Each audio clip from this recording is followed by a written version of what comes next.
Opening. Θα σας δείξουμε τώρα τι έχουμε.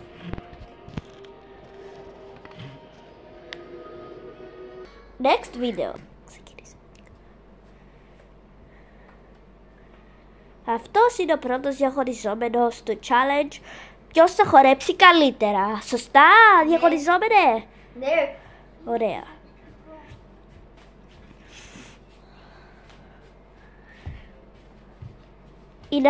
Είναι αυτοσχεδιασμένος ή είναι σκάπ.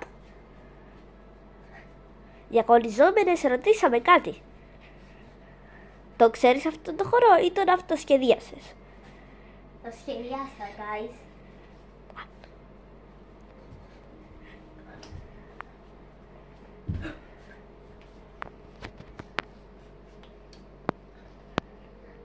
Ο πρώτος διαχωριζόμενος τελείωσε. Πάμε στο δεύτερο.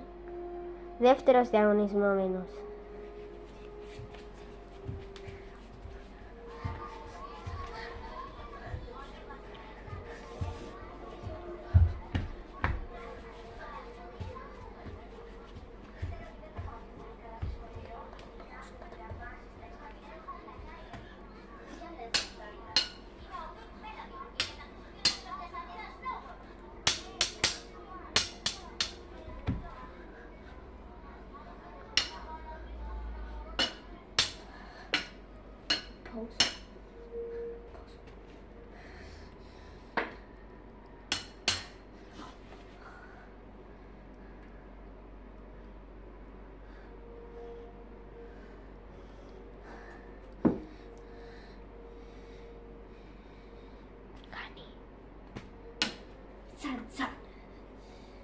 Και παιδιά, γράψετε στο comment, στα comments below ποιος είναι πιο καλός, ποιος διαγωνίστηκε πιο καλός, ο πρώτος ή ο δεύτερος.